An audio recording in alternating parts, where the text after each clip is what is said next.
नमस्कार, अब देख रहे हैं अंग न्यूज रफ्तार और मैं हूं सत्यपाल सिंह।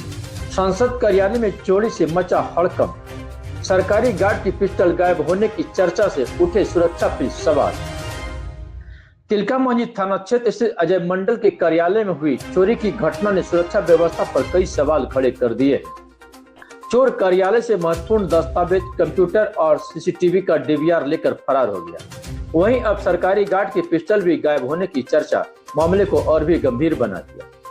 यदि जांच में पिस्टल चोरी होने की पुष्टि होती है तो यह बड़ा सवाल खड़ा होगा कि सरकारी गार्ड अपना हथियार कार्यालय में छोड़कर कहां गया था। सांसद कार्यालय जैसे संवेदनशील जगह पर सुरक्षा में इतनी बड़ी चूक कैसे हुई?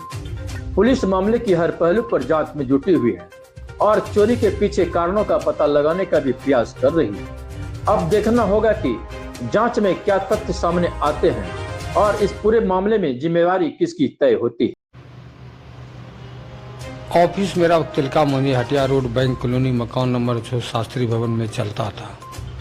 किसी चोर उचक्काओं ने आकर के शनिवार को और रविवार ऑफिस, शनिवार से रात से रविवार ऑफिस बंद रहता है, उसी में आकर के कंप्यूटर वगैरह सब ले लिया था। उसमें क्या क्या सामान था ऑफिस है? ऑफिस का जो सामान होता है, डॉक्यूमेंट्स, कागज पत्तर, कंप्यूटर वगैरह और क्या। सीसीटीवी और उसका डीवीआर भी ले गया? हाँ, सीसीटीवी डीवीआर लगा हुआ था, वो भी निकाल के लेकर के चला गया। अब चोर है तो जो उसकी मर्जी है ले जाने का। आपने एफआईआर कर दिया? हाँ, हम तो एफआईआर कर दिए। तिलकामांझी थाना पड़ता है। उसमें ये खबर आ रही थी जो आपका गार्ड था उसका? हाँ, गार्ड साहब का भी पिस्टल उसमें था। पुलिस का क्या एक्शन है सब कुछ? आप तो जानते ही हैं बिहार में पुलिस का एक्शन सम्राट जी माननीय मुख्यमंत्री के शासनकाल में देखने योग्य है। आपको उम्मीद है कि जल्दी ही सब कुछ रिकवर हो जाए? पुलिस अपने कार्य में लगी हुई है और बिहार में जब से हमारे माननीय मुख्यमंत्री सम्राट जी बने हैं तो पुलिस तो हार्ड एक्शन में रहती है। इसमें सांसद के कार्यालय में चोरी हुआ है।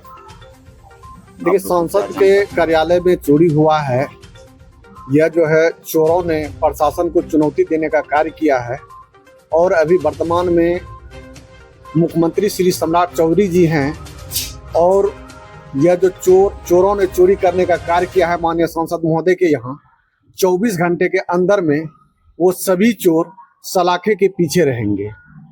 सरकारी गार्ड का पिस्टल भी चोरी होने की बात आ रही है सामने। देखिए, वो हम लोगों को सुनने के लिए मिला है लेकिन ऑथेंटिक सूचना नहीं है। गार्ड साहब अभी बाहर है, गार्ड साहब आने के बाद ही पता चल पाएगा कि पिस्टल चोरी हुआ है या नहीं चोरी हुआ है। क्या नाम है? रवि सुमन कुमार उर्फ अरुण मंडल। सजौर थाना क्षेत्र के दरियापुर पंचायत अंतर्गत हसनपुर गांव में 12वीं कक्षा की एक छात्रा की संदिग्ध परिस्थिति में मौत हो गई, जिससे पूरे गांव में शोक का माहौल है। मृतका की पहचान हसनपुर निवासी मनोज बिंद की 17 वर्षीय पुत्री अंजना कुमारी के रूप में हुई है। परिजनों के अनुसार पेट में अचानक तेज दर्द शुरू हुआ और फिर परिवारों ने स्थिति को गंभीर देखते हुए उसे इलाज के लिए मायागंज अस्पताल ले जा रहे थे, लेकिन रास्ते में ही उसने दम तोड़ दिया। पुलिस ने आवश्यक कानूनी प्रक्रिया पूरी करने के बाद सबको पोस्टमार्टम के लिए मायागंज अस्पताल भेज दिया। ऐसे अप्राकृतिक मौत हो जाने से पूरा परिवार स्तब्ध और सदमे में। शाम हुई, खाना वाना टोटल बना ली, सबको खिला ली, ये भी खाना खाई।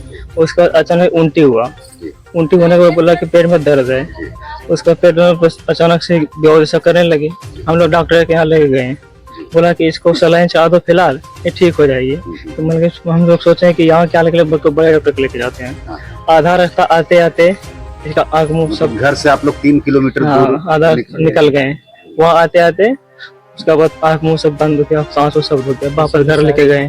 घर गए के बाद बगल में गोतिया होतिया है, वो फोन 112 को कर दिया। अच्छा, वो लोग फोन कर दिए? जी।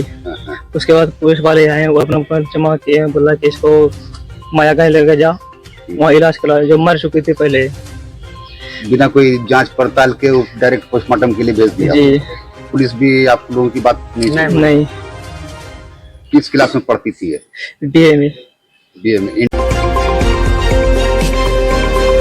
भागलपुर के मायागंज अस्पताल में एक शिक्षक कैंसर से पीड़ित जिंदगी और मौत से जूझ रहा है। बताया जा रहा है कि इस शिक्षक की पत्नी की मौत 4 साल पहले हार्ट अटैक से हुई थी और पिछले 1.5 वर्षों से यह शिक्षक कैंसर से जूझ रहा है। सबसे बड़ी बात यह है कि इस शिक्षक को एक 13 वर्षीय बेटी के अलावा देखने वाला कोई नहीं है। शिक्षक आर्थिक रूप से काफी कमजोर है। 2 वक्त की रोटी भी दूसरों की मदद पर निर्भर है।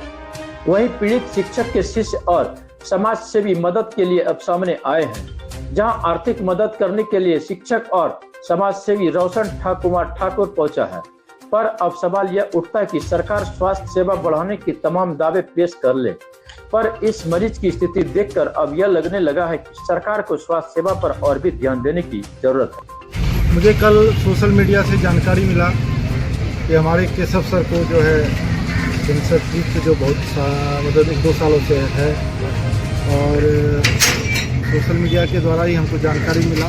और आज मैं मायागंज हॉस्पिटल में हूँ और सभी से मैंने बातचीत किया। सुपरिटेंडेंट सर से भी जो है हमने जहाँ तक हो सके यहाँ पे उन्होंने सजेस्ट किया कि नहीं आप जो है पटना लेके जाइए। हम लोग पूरे क्षेत्र के समाज से सामूहिक जो सहयोग हो सकता है लोगों से, वही हम आह्वान करने आए हैं कि सभी लोग उनको आर्थिक मदद करें जिससे उनका बेहतर इलाज हो सके। और हम लोग जैसे सबका सहयोग आना शुरू होगा हम उनको पटना रेफर करेंगे यहाँ से। इसी के लिए हम सभी इकट्ठा हुए हैं। सभी छात्रगण भी हैं और शिक्षकगण भी यहाँ पे आए हैं। और ये बेहतर इंसान है। इन्होंने लाखों बच्चे को पढ़ाकर हर घर को रोशन किया है। तो एक रोशन को समाज के हिंदी, व्याकरण, संस्कृत समेत समस्त सभी आर्ट्स विषयों के प्रख्यात शिक्षक केशव सर जी बहुत ही गंभीर बीमारी कैंसर से जूझ रहे हैं। हम लोग समस्त लोगों से समर्थन मांग रहे हैं। उनका आर्थिक स्थिति भी बहुत ही दयनीय है।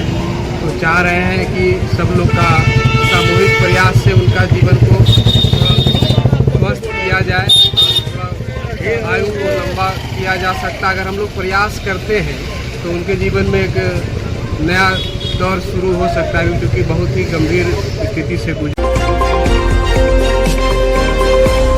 जिले के सबौर थाना क्षेत्र के डायल 112 पर तैनात एक जवान की संदिग्ध परिस्थिति में मौत हो गई।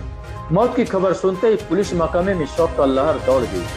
मृतक सिपाही आलोक रंजन मुख्य रूप से दरभंगा जिले के रहने वाले थे और सबौर में किराए के मकान पर रहकर डायल 112 सेवा में अपनी जिम्मेदारियां निभा रहे थे। जानकारी के अनुसार आलोक रंजन ड्यूटी समाप्त कर अपने किराए के मकान पर लौटे थे। भोजन करने के बाद वो सोने चले गए।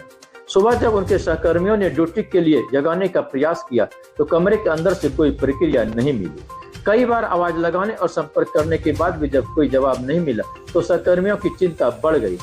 इसकी सूचना तत्काल उन्होंने सबौर थाना पुलिस को दी। सूचना मिलते ही पुलिस टीम मौके पर पहुंची और आनंद फानम में आलोक रंजन को उपचार के लिए जवाहरलाल नेहरू मेडिकल अस्पताल ले जाया गया, जहां चिकित्सकों ने जांच के बाद उन्हें मृत घोषित कर दिया। पुलिस ने मृतकों के परिजनों को घटना की सूचना दे दी है।